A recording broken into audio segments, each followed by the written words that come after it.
राष्ट्रीय उत्पन्न मोजण्याची आणखी एक सोपी पद्धत ते म्हणजे उत्पन्न पद्धत.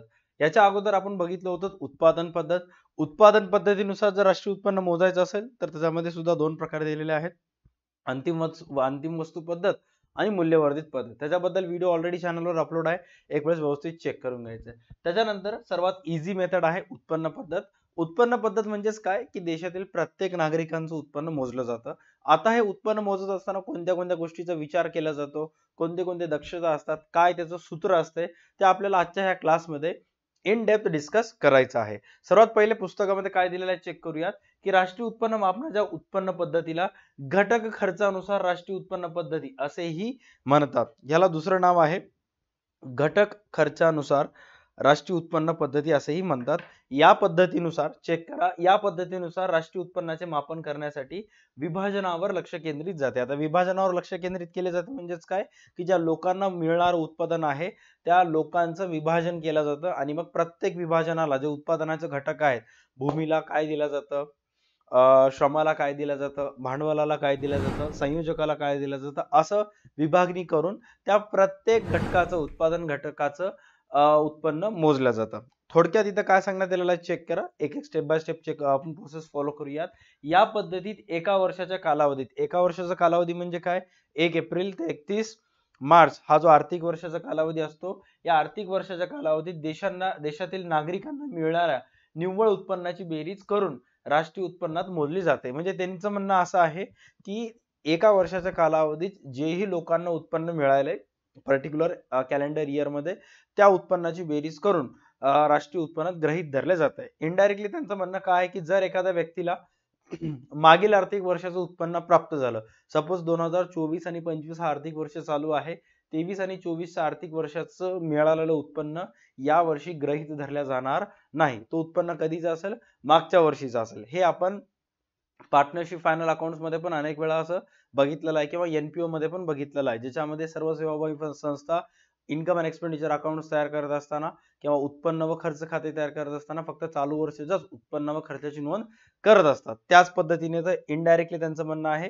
की फक्त चालू वर्षीच्याच मिळणाऱ्या उत्पन्नाची नोंद त्याच्यामध्ये करण्यात येते. वस्तू व सेवांच्या उत्पादनासाठी सर्व उत्पादन घटकांना खंड, मजुरी, व्याज आणि नफा या स्वरूपात उत्पन्न प्राप्त होत असते. तुम्ही राष्ट्रीय उत्पन्नाचं द्विक्षेत्र प्रतिमानाचा जो चक्र आहे तो तुम्ही बघितला असाल तर त्याच्यामध्ये इनडायरेक्टली सांगितलं आहे की जे उत्पादन घटकांचा बाजार आहे त्याच्यामध्ये सर्वसामान्य नागरिकांकडून, कुटुंब संस्थांकडून, उद्योग संस्था किंवा व्यापारी संस्थांना भूमी, श्रम, भांडवल, संयोजक हे 4 उत्पादनाचे घटक पुरविण्यात येतात.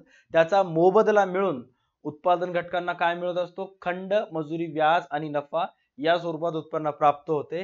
हे सर्व उत्पादन घटकांना मिळणाऱ्या घटक मोबदल्यांची बेरीज करून राष्ट्रीय उत्पन्नात मोजले जाते. आता तुम्ही म्हणाल की सर माझ्या वडिलांचं शेती आहे, राईट, मग शेतीमध्ये जे उत्पन्न प्राप्त व्हायला त्याला काय म्हणतात, खंड. सर माझे वडील एका ठिकाणी कामगार आहेत, कामाला जातात, मग त्यांना काय मिळणार, मजुरी. सर माझ्या वडिलांचं स्वतःचे कुठेतरी पैसे गुंतवलेले आहेत शेअर मार्केटमध्ये इकडे तिकडे, मग त्याच्यावर त्यांना काय मिळणार, व्याज वगैरे मिळणार. किंवा व्यवसायात जरी गुंतवले असले तरी त्याच्यावर काय मिळणार, व्याज आणि नफा. सर माझे वडील शिक्षक आहेत, कार्यालयीन कर्मचारी आहेत, तर त्यांना काय मिळतो, नफा.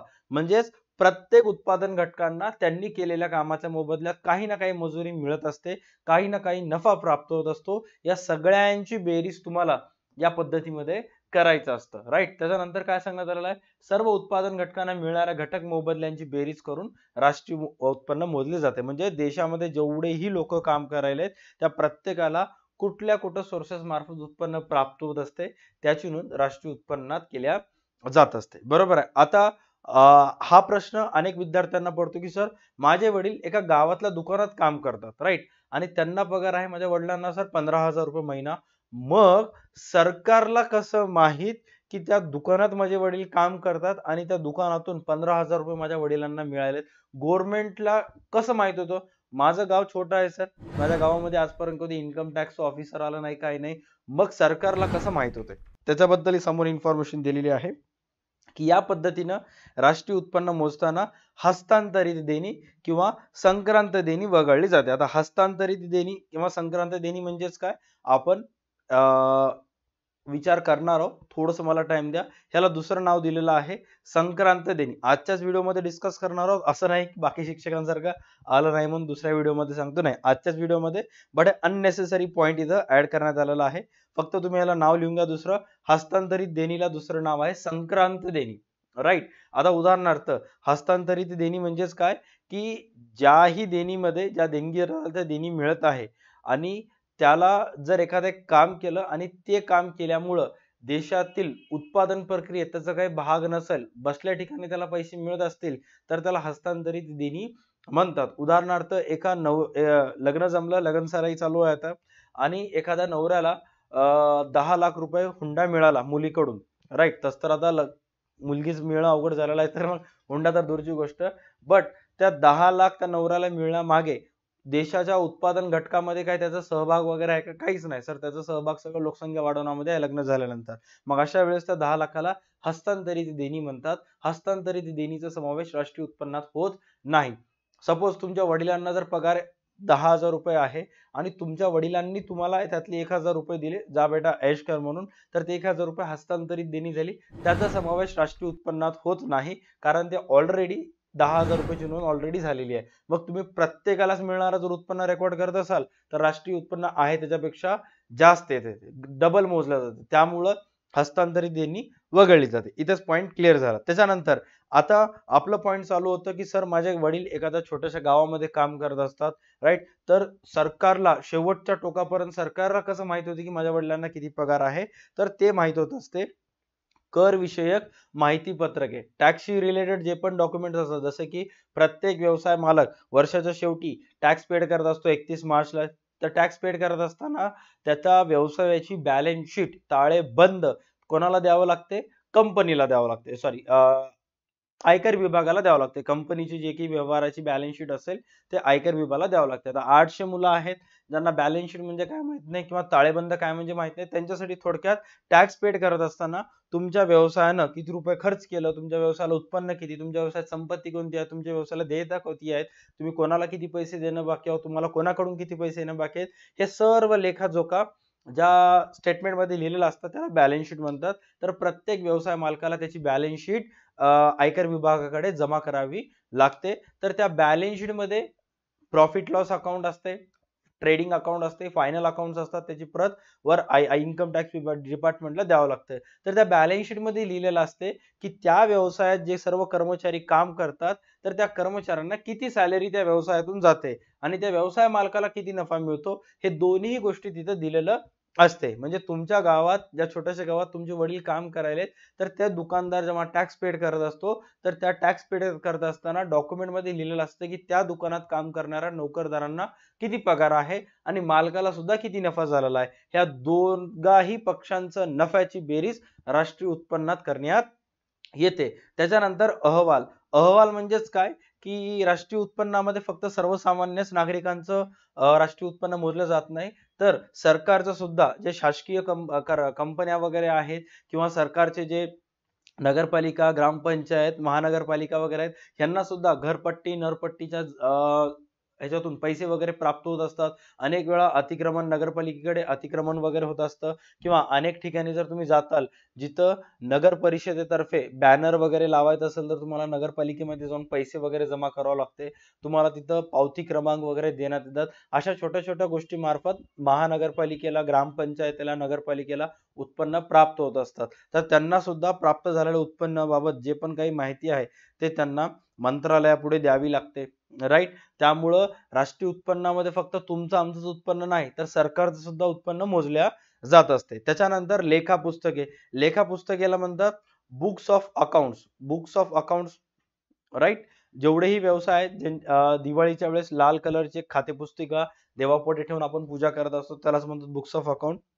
तर गव्हर्नमेंटला त्या बुक्स ऑफ अकाउंट थ्रू सुद्धा माहिती मिळत असते. राईट. त्याच्यानंतर नेक्स्ट काय सांगण्यात आलेलं आहे, अल्प उत्पन्नासंबंधीचे अंदाज या स्रोतांपासून उत्पन्नाची आकडेवारी प्राप्त करता येते. आता अल्प उत्पन्नासंबंधीचे अंदाज म्हणजेच काय, की जे छोटे मोठे कामगार वगैरे आहेत, छोटे मोठे उत्पादक करणारे आहेत, जे टॅक्स पेड वगैरे पेड करत नाहीत, तर अंदाजे त्यांचं उत्पन्न राष्ट्रीय उत्पन्नात समाविष्ट केल्या जाते. आता एक गोष्ट इथे कुठं इम्पॉर्टंट आहे, ते म्हणजे अनेक वेळा सरकार जे आहे ते अंदाजित आकडेवारी गृहीत धरत असल्यामुळं राष्ट्रीय उत्पन्नाचा जो एक्झॅक्ट आकडा येतो तो कधीच ॲक्युरेट नसतो. तो मिळता जुळता आकडा असतो, अंदाजित आकडा असतो. कारण जिथं उत्पन्न अंदाजित स्रोतांपासून गृहीत धरले जाते त्या ठिकाणी आकडेवारी ॲक्युरेट येणार नाही. अनेक वेळा सरकार जे असते ते राष्ट्रीय उत्पन्न मोजत असते. राष्ट्रीय उत्पन्न मोजत असताना कोणाकोणाचं उत्पन्न मोजत असते सरकार? जे टॅक्सेबल इन्कम आहेत, जे टॅक्स पेड करायला आहेत, त्यांचीच माहिती सरकारकडे असते. आता तुम्ही अनेक वेळा इंटरनेटवर, युट्यूबवर, फेसबुकवर तुम्ही असं फूड ब्लॉगर्सचे बिझनेस फूड ब्लॉगर्स जिथं जाऊन ठेल्यावर म्हणा, बंडीवर म्हणा किंवा स्टॉलवर म्हणा, अनेक ठिकाणी जे लोक स्ट्रीट फूड वगैरे विकत असतात, तुम्ही यांचे व्हिडिओज बघितलेले आहेत. तर आता अनेक वेळा हे जे स्ट्रीट फूडच्या गाड्या असतात हे संध्याकाळी 6:30-7 वाजता लागतात, 11-12 वाजता निघून जातात, राईट. आता उदाहरणार्थ एखादा एक पावभाजीवाला आहे, त्याची पावभाजीची प्लेट 100 रुपयाला एक आहे. दिवसातून मिनिमम तो जर बंडी लावत असेल तर त्याच्या बंडीवर जेवढं सामान ठेवलेलं आहे त्याच्यातून 100 प्लेटचा पावभाजी होत असतात. एका प्लेटची किंमत 100 आहे. 100 प्लेटचे किती झाले सर? 10,000 रुपये झाले. एका दिवसाचे 10,000, महिन्यामध्ये 30 दिवस असतात, राईट. 30 दिवस महिन्यामध्ये आहेत. त्यातले समजा जर सर त्यानं 25 दिवस जरी गाडा लावला तर तो रोजच गाडा लावतो. 30 दिवसाचे सर त्याजवळ किती झाले? एका दिवसाचे 10,000 तर सर 30 दिवसाचे त्याजवळ 3 लाख झाले. महिन्याचे 3 लाख, महिन्याचे 3 लाख तर वर्षभराचे किती होतात? 36 लाख रुपये त्याजवळ जमा होतात. आता सर्वसामान्य जे IT एम्प्लॉईज आहेत त्यांना सुद्धा वर्षाला 36 लाख पगार नसते किंवा शिक्षक आहेत त्यांना सुद्धा 36 लाख पगार नसते. इव्हन आमच्यासारख्या युट्यूबर्सला सुद्धा तेवढी कमाई नसते, बट तेवढी त्यांची आहे. बट आम्ही टॅक्स पेड करतो, त्यांनी टॅक्स पेड करत नाहीत. कारण सरकारला फक्त इन्फ्रास्ट्रक्चर, मोठे मोठे बिझनेसेस वगैरे दिसत असतात. बट जेवढं मोठं बिझनेस असतं तेवढं त्यांचं कर्ज वगैरे जास्त असतं आणि मग टॅक्स पेड करत असल्यामुळे ते बिझनेस सरकारला वगैरे माहिती कळते. बट त्याच्यापेक्षा जास्त कमाई ते रोड साईड स्ट्रीट फूड वाल्या वस्तू विकणाऱ्याकडून होत आहे. बट हे सर्व लोक टॅक्स पेड करत नाहीत कारण हे हिसाब मेंटेन करत नाहीत. यांचं जे बिझनेस येतं ते नंबर 2 मध्ये येतं. आता तुम्ही म्हणाल सर असं कसं? मी ज्या ठिकाणी जातो त्याच्याजवळ तर बिल प्रिंट करायची मशीन ठेवलेली आहे, तो आम्हाला बिल सुद्धा देतो. बट तो टॅक्स पेड करतो का? तो जर सरकारसाठी एक separate set of books maintain करत आहे आणि स्वतःसाठी एक separate set of books maintain करत आहे तर मग प्रॉब्लेम होईल. सर असं कसं? उदाहरणार्थ त्याच्या व्यवसायात जर 100 प्लेटा विकत आहेत तो सरकारला फक्त 25 प्लेट बद्दल माहिती सांगतो, 75 प्लेट अंडरग्राऊंड मधून काम करत असतो. तर असे अनेक व्यवसाय आहेत जे शासनाला ॲक्युरेट इन्फॉर्मेशन देत नाहीत. म्हणून राष्ट्रीय उत्पन्न काय ते चुकीचं प्राप्त होतो. जे व्यवसाय, आता मी एवढं सगळं सांगितलं, ह्याच्यामधून शिकायचं काय? स्वतः काहीतरी गाडा बिडा टाकताल ते करून बसताय, ह्याच्यामधून शिकायचं हे नाही. ह्याच्यामधून शिकायचं हे आहे की जे व्यवसाय अकाउंट्स मेंटेन करत असतात, जे व्यवसायाची माहिती सरकारकडे at the end of year tax paid करताना जाते, त्यांचंच उत्पन्न मोजलं जातं. भारतामध्ये फक्त टॅक्स पेड करणारे 45% लोक आहेत. त्या 45% लोकांच्या आधारावरच राष्ट्रीय उत्पन्न मोजले जाते. आणखी काही काही लोक असे आहेत की 55% लोक असे आहेत की जे टॅक्स पेड म्हणजे देशामध्ये तर आहेत, व्यवसाय तर करायला बट टॅक्स पेड करत नाहीत. मग अशा लोकांनी कमवलेले पैशाची नोंद राष्ट्रीय उत्पन्नात होत नाही कारण सरकारजवळ प्रूफच नाही, राईट. आता याच्यामध्ये कुठं ना कुठं चुकी सरकारची पण आहे आणि लोकांची पण आहे. लोकांची चुकी काय आहे की लोकांची मानसिकता नाहीये. लोकांचं म्हणणं असं आहे की अगोदर जेवढे सगळे खर्च आहेत सरकारला टॅक्स देऊन काय करावं. आणि सरकारचं पण असं झालेलं आहे की जर आपण एखादे शासन, समजा महाराष्ट्रामध्ये आता बीजेपीची सत्ता आहे आणि जर सरकारनं टॅक्स बद्दल प्रत्येकाकडून वसुली केली, जबरदस्ती टॅक्स वगैरे काढून घेतलं सरकारच्या उत्पन्नात वगैरे वाढ व्हावी म्हणून, तर लोकांचा सरकारप्रती द्वेष वाढतो, राईट. लोक सरकारप्रती आक्रमक भूमिका घेतात आणि मग पुढच्या वेळेस त्या सरकारला सत्तेत येण्यासाठी खूप संघर्ष करावा लागतं. त्याच्यामुळे काही काही वेळेस सरकार सुद्धा ह्या सर्व गोष्टीमध्ये सूट देत असते. टाळी एका हाताने वाजत नाही, टाळी दोन्ही हाताने सुद्धा वाजते. सरकार कडक करत नाही, त्याच्यामध्ये कुठं ना कुठं सरकारचा स्वार्थ आहे आणि लोक सुद्धा मुग गिळून गप्प बसले, त्याच्यामध्ये लोकांचा सुद्धा कुठं ना कुठं स्वार्थ आहे. आता इथं काय सांगण्यात आलेलं आहे चेक करा. दिलेल्या कालावधीत वस्तू आणि सेवांच्या उत्पादन कार्यात सहभागी झालेल्या उत्पादन घटक मालकांना मिळणारा घटक मोबदल्यांची बेरीज करून जे उत्पन्न येते त्याला स्थूल राष्ट्रीय उत्पन्न म्हणतात. म्हणजेच काय की देशाचं जे उत्पादन कार्य आहे त्या उत्पादन कार्यात जे लोक व्यवहार करायला त्याचा समावेश राष्ट्रीय उत्पन्नात होतो. उदाहरणार्थ तुमचे वडील एखाद्या दुकानात काम करतात तर तुमचे वडील जे काम करायला ते उत्पादन कार्यात समाविष्ट होणारं कार्य आहे. त्याच्यानंतर एक शिक्षक आहे जे विद्यार्थ्यांना एका सरकारी शाळेवर प्रायव्हेट स्कूलवर शिकवण्याचं काम करत आहे, तर देशाच्या उत्पादन कार्यात तो मदत करायला आहे. ते कुठं ना कुठं समाविष्ट होतं. एखादा एक सैनिक आहे जे देशाच्या सीमेवर राहून देशाचं संरक्षण करत आहे, तर ते सुद्धा देशाच्या उत्पादन कार्यामध्ये देशाला महत्त्वपूर्ण सेवा देण्यामध्ये काम करत आहे. बट एखाद्या मुलाला त्याच्या वडिलांनी समजा जर 50 रुपये दिले, तर त्या लहान मुलगा कोणत्या उत्पादन कार्यात काहीच काम करत नाहीये, राईट? मग अशा वेळेस जे देवाणघेवाण होते त्याची नोंद राष्ट्रीय उत्पन्नात होत नाही.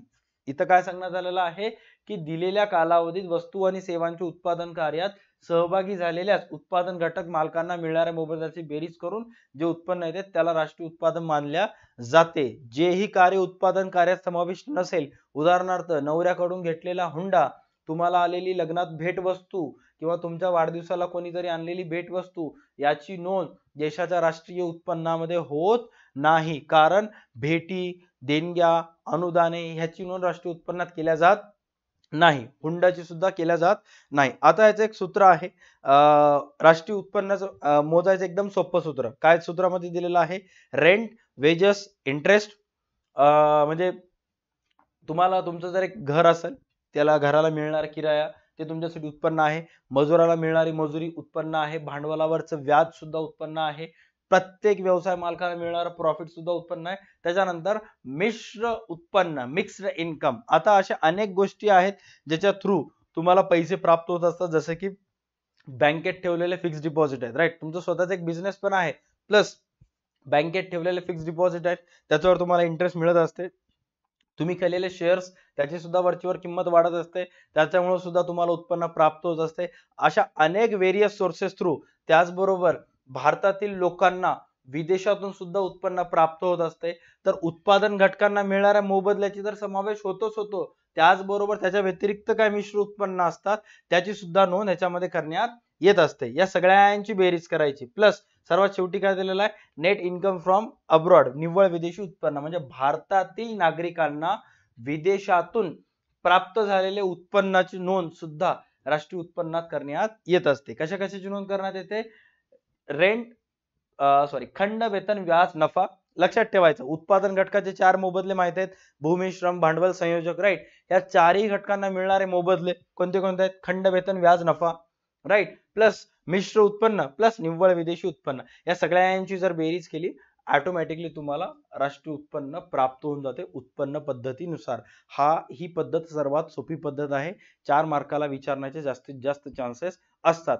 8 मार्काला जर आलं तर राष्ट्रीय उत्पन्न म्हणजे काय, राष्ट्रीय उत्पन्न मोजण्याची उत्पादन पद्धत आणि उत्पन्न पद्धत स्पष्ट करा असं म्हणण्यात येते, किंवा उत्पन्न पद्धत, खर्च पद्धत स्पष्ट करा. 3 पैकी कोणतेही 2 विचारण्यात येत असतात. काही काही वेळा तुम्हाला असं प्रश्न आला, राष्ट्रीय उत्पन्न म्हणजेच काय, राष्ट्रीय उत्पन्न मोजण्याची पद्धती स्पष्ट करा. मग तुम्हाला इन डेप्थच्या तिन्ही पद्धतीबद्दल शॉर्ट मध्ये लिहायचंय. कसं लिहायचं ऑलरेडी बिग बुल बॅचच्या नोट्स मध्ये लिहून दिलेलं आहे, इथे चेक करा.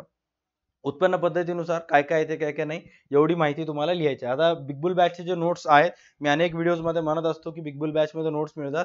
तर विद्यार्थ्यांना प्रश्न पडते कशा पद्धतीची नोट्स, तर काही अशा पद्धतीची नोट्स मिळतात ज्याच्यामध्ये मुलांना सांगितलेले असते की एवढे गोष्टी कंपल्सरी लिहायचं आहे, आणि जे एक्झाम मध्ये तुम्ही लिहित असता, राईट, किंवा नोट्स मध्ये लिहित असता, त्यात कोणते कोणते गोष्टी इम्पॉर्टंट यायलाच पाहिजे त्याचे रेड कलरने असं हायलाइट केलेले असतात.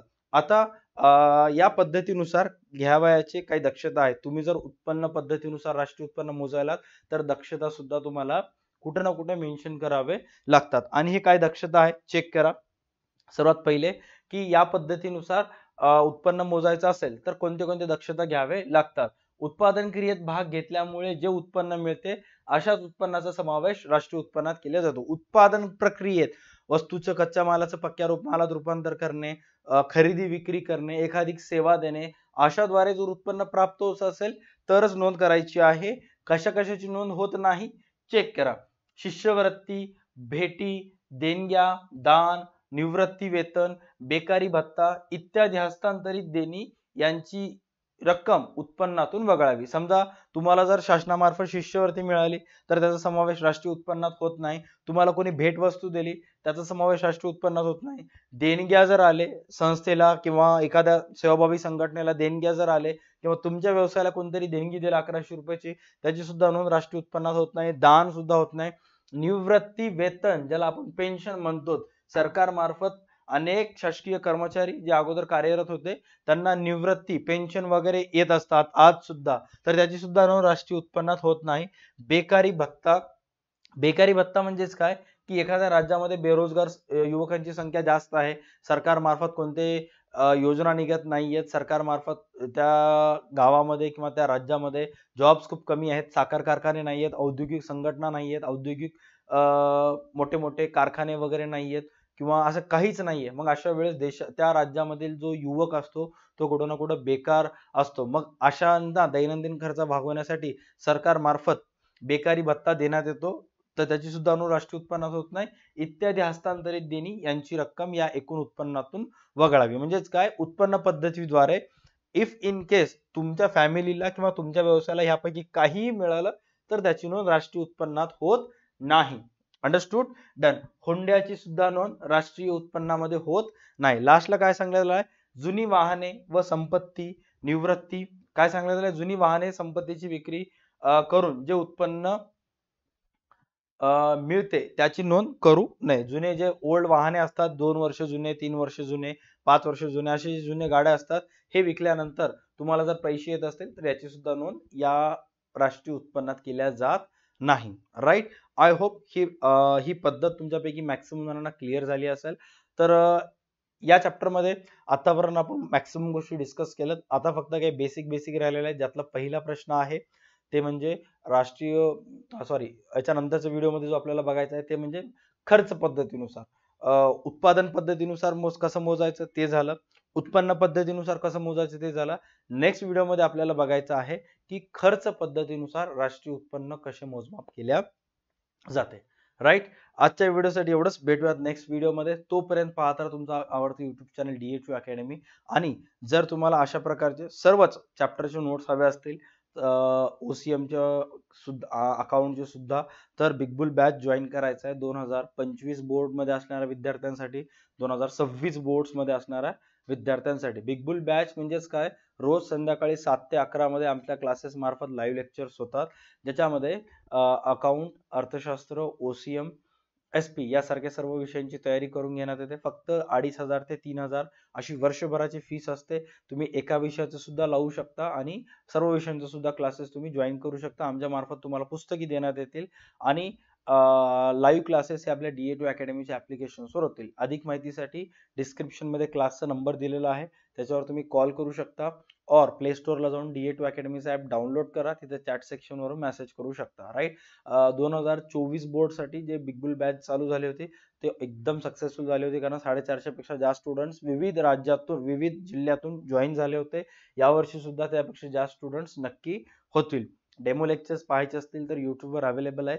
क्लासेस जॉईन करण्यासाठी एक वेळेस नक्की कॉल करायचा आहे, किंवा इफ इन केस तुमचे आई वडील बहीण भाऊ कोणाला जर बोलू घालायचं असेल तरी सुद्धा तुम्ही बिंदास कॉल करायचा. राईट. आजच्या या सेशनसाठी एवढंच. भेटूयात नेक्स्ट क्लासमध्ये. तोपर्यंत पाहत राहा तुमचा आवडतं YouTube channel DHU academy. Tata bye bye, take care and stay connected. भेटूयात नेक्स्ट क्लासमध्ये.